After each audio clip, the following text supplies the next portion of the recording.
Ruth, chapter 1. In the days when the judges ruled, there was a famine in the land. So a man from Bethlehem in Judah, together with his wife and 2 sons, went to live for a while in the country of Moab. The man's name was Elimelech, his wife's name was Naomi, and the names of his 2 sons were Mahlon and Chilion. They were Ephrathites from Bethlehem, Judah, and they went to Moab and lived there. Now Elimelech, Naomi's husband, died, and she was left with her 2 sons. They married Moabite women, one named Orpah and the other Ruth. After they had lived there about 10 years, both Mahlon and Chilion also died, and Naomi was left without her 2 sons and her husband.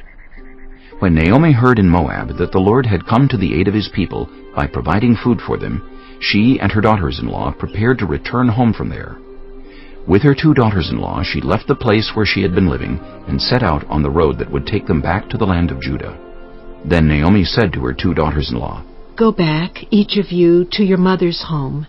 May the Lord show you kindness, as you have shown kindness to your dead husbands and to me. May the Lord grant that each of you will find rest in the home of another husband." Then she kissed them goodbye, and they wept aloud and said to her, "We will go back with you to your people." But Naomi said, "Return home, my daughters. Why would you come with me? Am I going to have any more sons who could become your husbands? Return home, my daughters. I am too old to have another husband. Even if I thought there was still hope for me, even if I had a husband tonight and then gave birth to sons, would you wait until they grew up? Would you remain unmarried for them? No, my daughters, it is more bitter for me than for you, because the Lord's hand has turned against me." At this they wept aloud again. Then Orpah kissed her mother-in-law goodbye, but Ruth clung to her. "Look," said Naomi, "your sister-in-law is going back to her people and her gods. Go back with her." But Ruth replied, "Don't urge me to leave you or to turn back from you. Where you go, I will go, and where you stay, I will stay. Your people will be my people, and your God my God. Where you die, I will die, and there I will be buried. May the Lord deal with me, be it ever so severely, if even death separates you and me." When Naomi realized that Ruth was determined to go with her, she stopped urging her. So the 2 women went on until they came to Bethlehem. When they arrived in Bethlehem, the whole town was stirred because of them, and the women exclaimed, "Can this be Naomi?" "Don't call me Naomi. she told them. Call me Mara, because the Almighty has made my life very bitter. I went away full, but the Lord has brought me back empty. Why call me Naomi? The Lord has afflicted me. The Almighty has brought misfortune upon me." So Naomi returned from Moab, accompanied by Ruth the Moabite, her daughter-in-law, arriving in Bethlehem as the barley harvest was beginning. Chapter 2. Now Naomi had a relative on her husband's side, a man of standing from the clan of Elimelech, whose name was Boaz. And Ruth the Moabite said to Naomi, "Let me go to the fields and pick up the leftover grain, behind anyone in whose eyes I find favor." Naomi said to her, "Go ahead, my daughter." So she went out, entered a field, and began to glean behind the harvesters. As it turned out, she was working in a field belonging to Boaz, who was from the clan of Elimelech. Just then Boaz arrived from Bethlehem and greeted the harvesters. "The Lord be with you." "The Lord bless you," they answered.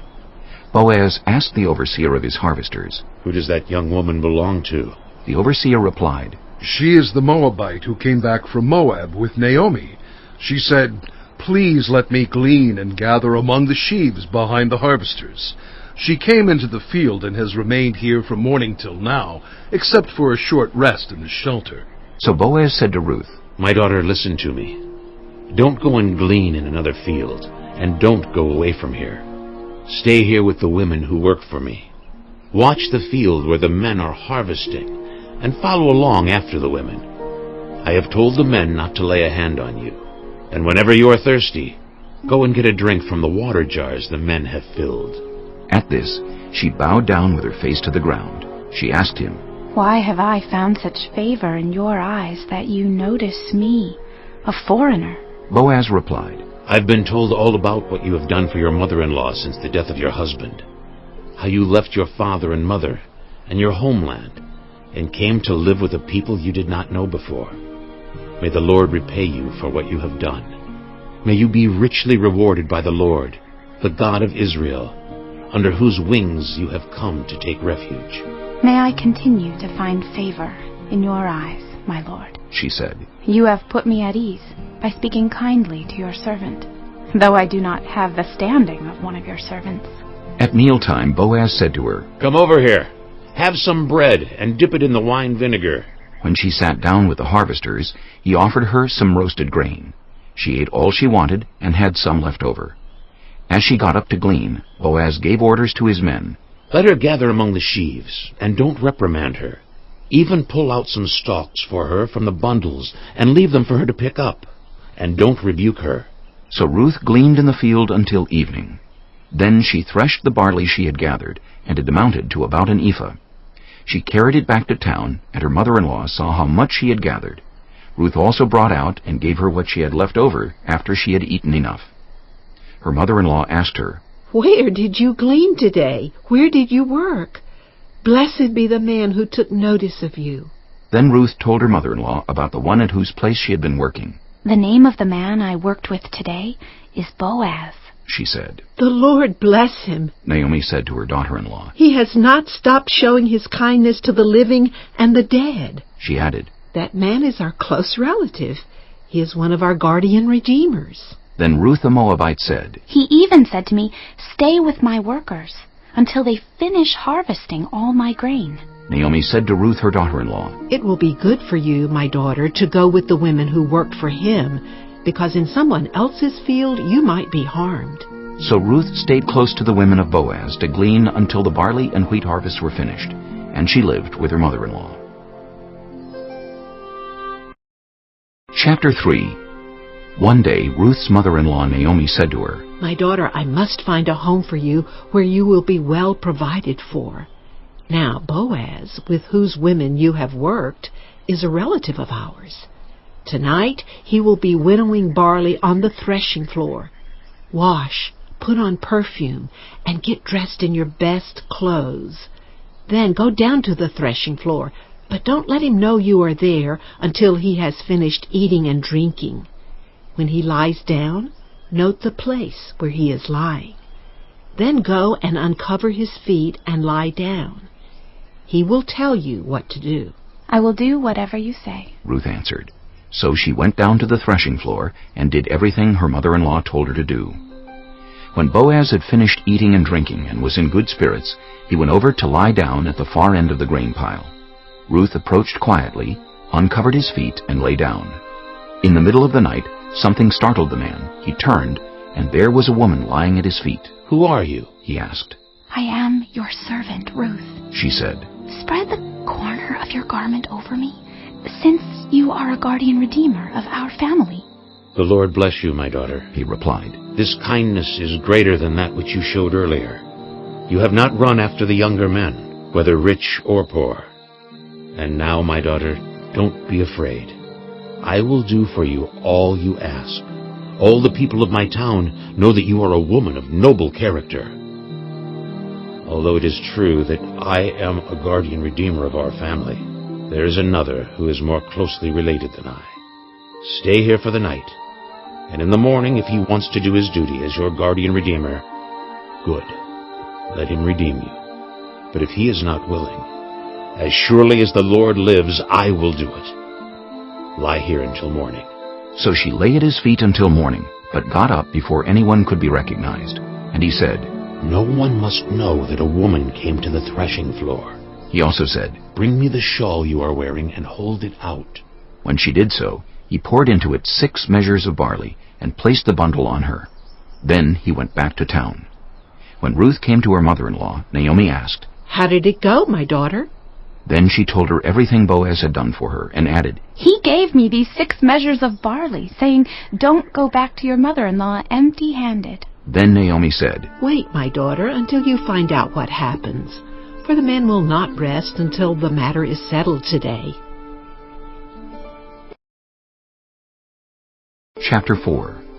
Meanwhile, Boaz went up to the town gate and sat down there just as the guardian redeemer he had mentioned came along. Boaz said, "Come over here, my friend, and sit down." So he went over and sat down. Boaz took 10 of the elders of the town and said, "Sit here." And they did so. Then he said to the guardian redeemer, "Naomi, who has come back from Moab, is selling the piece of land that belonged to our relative Elimelech. I thought I should bring the matter to your attention and suggest that you buy it in the presence of these seated here and in the presence of the elders of my people. If you will redeem it, do so.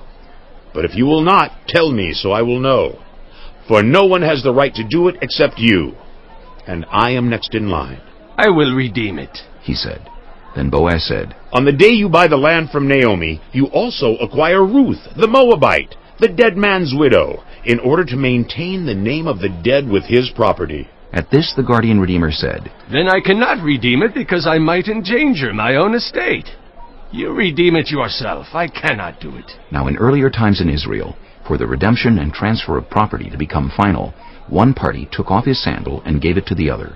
This was the method of legalizing transactions in Israel. So the guardian redeemer said to Boaz, "Buy it yourself." And he removed his sandal. Then Boaz announced to the elders and all the people, "Today you are witnesses that I have bought from Naomi all the property of Elimelech, Kilion, and Mahlon.